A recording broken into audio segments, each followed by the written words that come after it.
temu sorot yang pratangga pati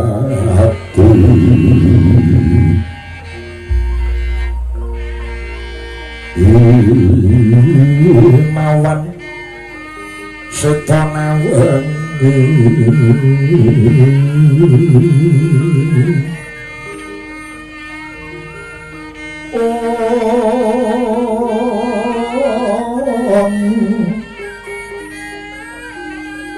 hangga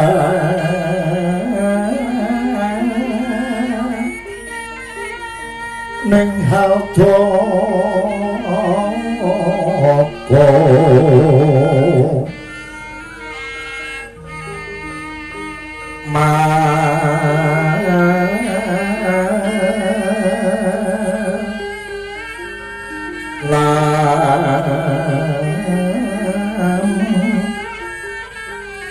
manampak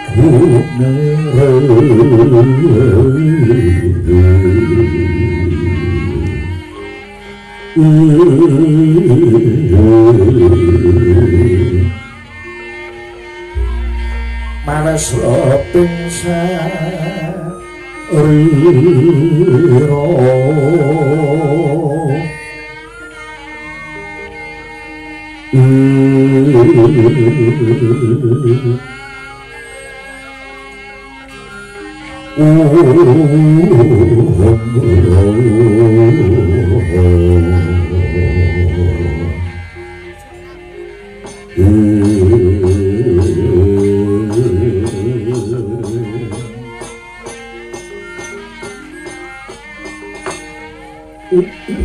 jagat dewa Bathara selawase nggonku madhep dadi brahmana ing Untarayana kene katemben iki aku nampa dhayoh katon aneh-aneh mangke to kisana panjenengan menika piagung piyayi saking pundi lan sinten ingkang dados kekasih paduka kisana. Duh, nun sewu penemban. Semune sampeyan nyawang kula menika kleru nyawang aku kuwi luput. Lentunipun mapan wonten pundi jer cetha terwaca kula nggadahi dhayoh sampeyan piyayi luhur piyayi agung ingkang rawuh ing pertapan Untarayana. Panjenengan menika satriya linuwih rumaos mongkok bombong ing atase kula menika mung pendhita desa Sasa nampa tamu satriya kang linuwih. Nun sewu penemban. Aku kuwi dudu satriya, aku kuwi dudu turas sing wong aluhur nanging aku tedak turuning Pandhegaleng wong sudra apa. Aku wong ngaceplek pangkat derajat ora duwe. Tor aku ki ora duwe papan panggonan. Aku wong liyang mendung kebaratan kandang langit kemul migo ora duweni papan dunung. Ngendi bumi sing tak pidak ya ing kono kuwi sing dadi omahku sing dadi papan dunungku. Aku wong ora duwe apa-apa. Lah yen mung jeneng ora ketang elek-elekan aku ya duwe. Oh, makaten nggih Raden. Aku kuwi dudu Raden. Lah panjenengan menika paring tenger paring asma sinten? Biyen jarene wong tuaku nalika aku isih bayi iki lara-laranen. Pijer penyakiten kuwi jarene wong tuaku biyen mula terus dibancaki dislameti amrih winujeng.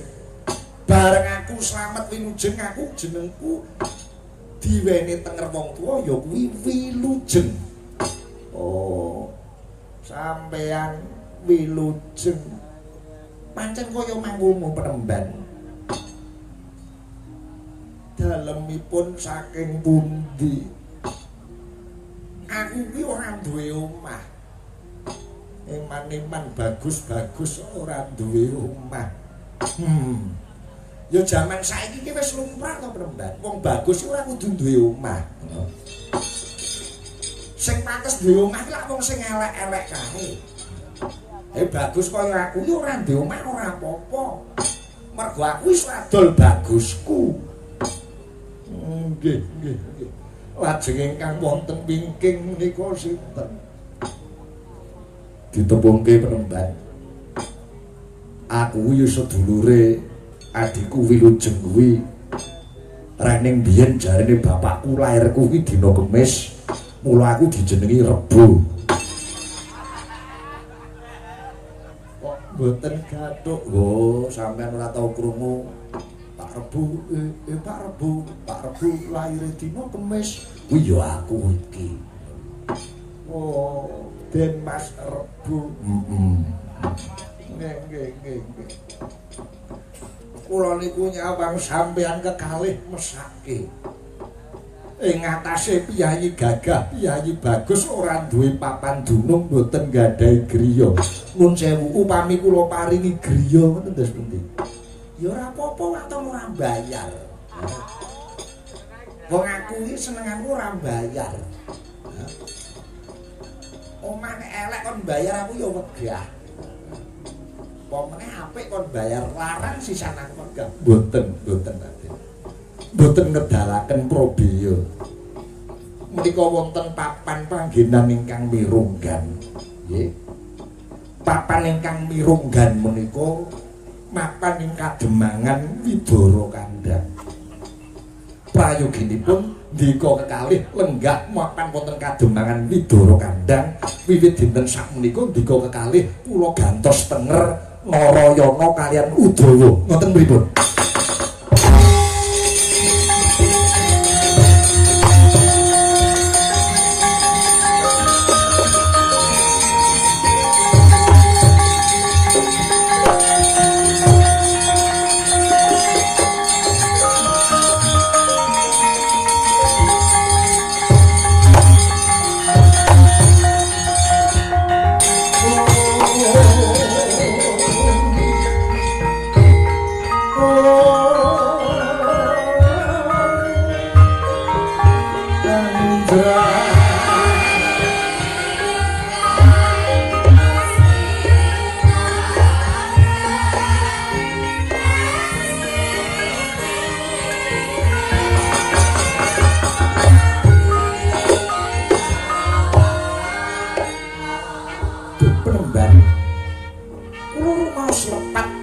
Dene nodi kamas kitan panjenengan Duh Sang Penemban Patmonaba.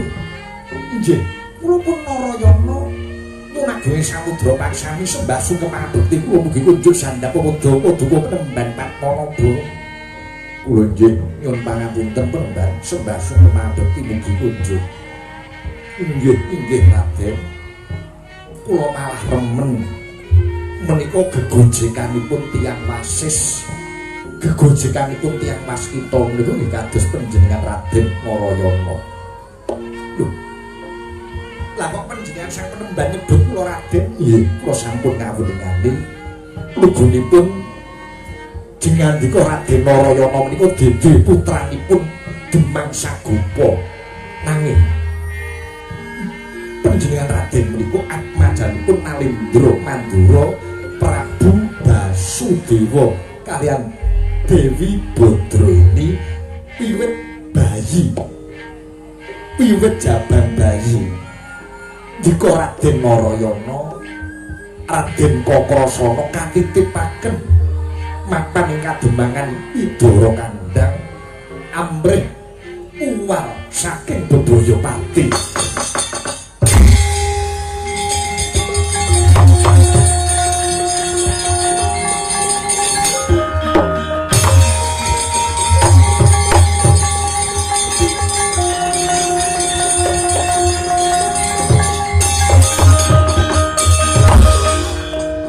Titipaken Kademangan Widara Kandhang menika wiwit bayi inggih.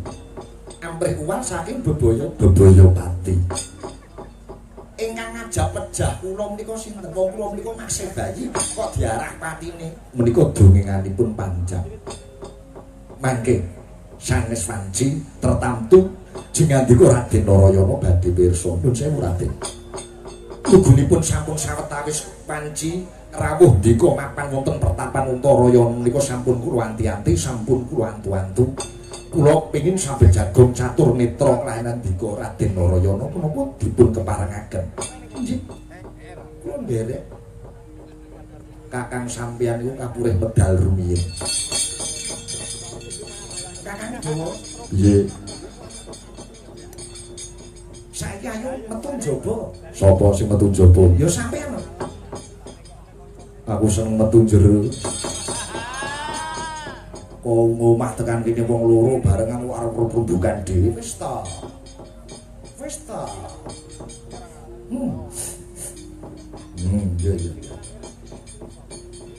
Nyuwun pamit penembat. Nggih, ampun tebih-tebih wonten ngandhape wit klengkeng menika ki mau mboten napa-napa.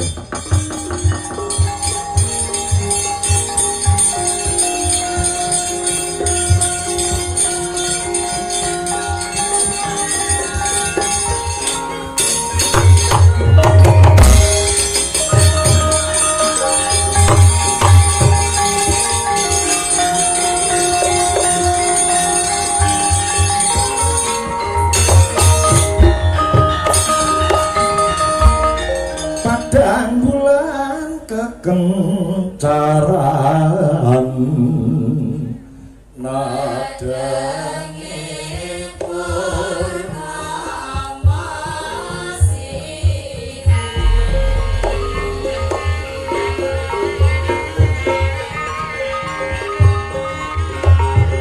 nalikane renggalu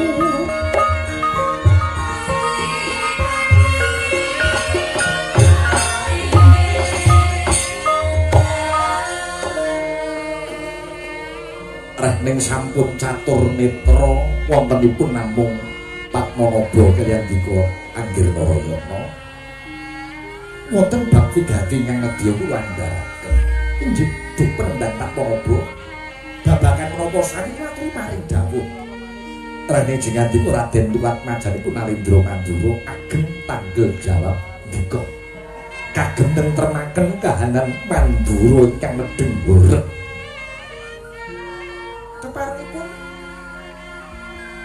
lugunipun Jawata sampun nyawisaken pusaka 3 cacahipun. Pusaka 3 kinarya piandel nenggih punika Cakra Baskara, Kembang Wijaya Kusuma dalak panah Kesawa kagem kambukten kamulyane Raden Nayarana nggih Raden Narayana. Tetema pusaka 3 menika kagem kula sami maturi. Kula ngaten dhateng kula mboten saged. Menika kedah pinambaran rasa resik lair lan batine uwal saking dedosan. Tegesipun uwal saking dedosan. Menungsa menika gadhahi dosa rong perangan. Siji dosa karo sing gawe urip, loro dosa karo alam. Yen dosa karo sing gawe urip nadyanto dosa sampeyan pitung gunung tumpuk undung. Nadyanto sampeyan ku mantan begal kecu rampok ning yen temen tulus saka jero ati nyuwun pangapura. Tertamtu Gusti badhe paring pangapura awit Gusti niku Maha Pangapura. Sing abot niku yen manungsa duweni dosa kelawan alam. Niku dadine titah sing apes. Melaku sak melaku suket godhong nyripeti laku kritil matu nyandungi laku sampeyan. Mang nyuwun ngapura karo alam. Tegese nyuwun ngapura karo alam niku adosa pundi Penemban Padmanaba. Wiwit lair cenger weruh padang hawa. Urip sampeyan niku mboten ijen ning kinanti anasir patang perkara bumi geni banyu angin. Mang nyuwun ngapura lawan anasir angin ingkang mapan wonten wetan lungguhe malaikate Jabarala wernane putih dina pasarane legi. Mangyun mangapura lawan anasir geni ing kidul lungguhe malaikate Makahala wernane abang dina pasarane pahit. Nyuna pangapura lawan anasir banyu ing kulon lungguhe malaikate Hasarawala wernane kuning dina pasarane pon. Mangyun ngapura lawan anasir bumi ing lor lungguhe malaikate Hajarapala wernane rem dina pasarane wagi. Yen dika sampun nyuwun pangapura marang bumi geni banyu angin heneng-hening jroning manah mapan wonten ing tengah ing mriku dununging Bathara Wisnu. Wisnu saka tembung wis manunggal. Wis manunggal kawula lan Gustine manunggal cipta rasa budi lan karsa. Wernane manca-warna dina pasarane kliwon. Yen wis diapura lawan alam, wis diapura karo Gusti kang murbeng jagat. Pantes pusaka 3 menika ndika asta.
Ulungger Narayana titah ulungger kalenggan samengku pusaka 3 wis kawarya manunggal lawan jeneng kita Cakra Baskara kembang Wijaya Kusuma ndalak panah Kisawa haya kagiat sejatine ulun Bathara Wisnu kang kalenggan samengku pinangga kelawan kandhang ulun nyawiji marang jeneng kita.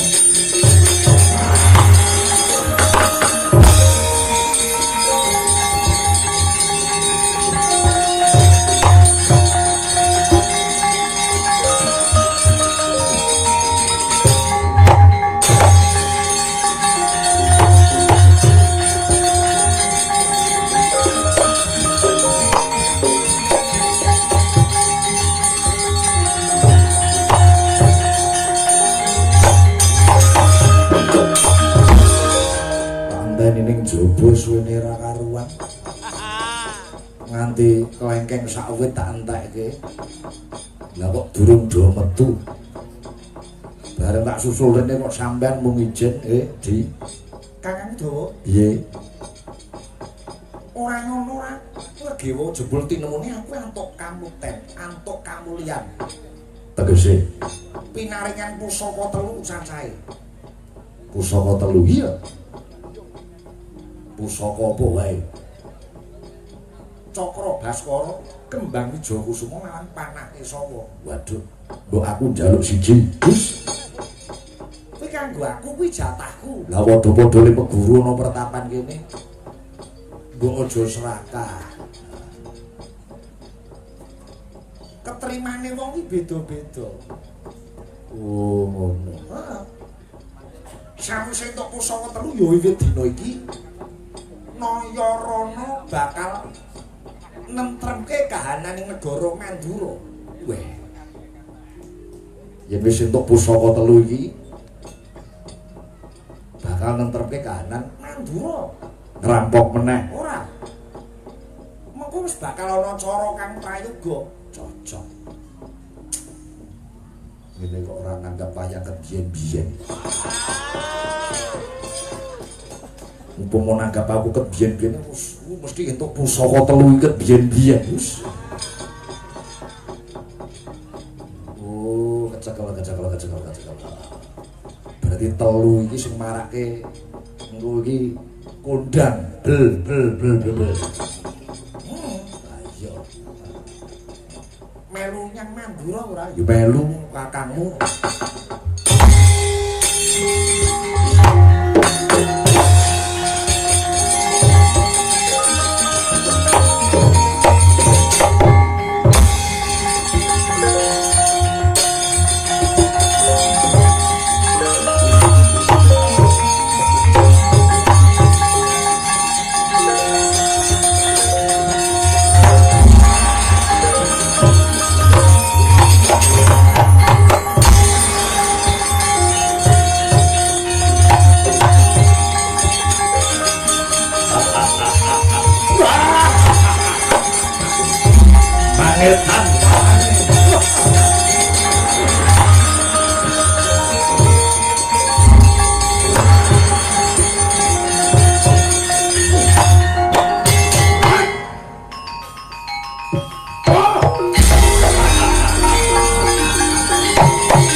Sangkapura Kangsa Dewa ya Baswara Kangsa ae.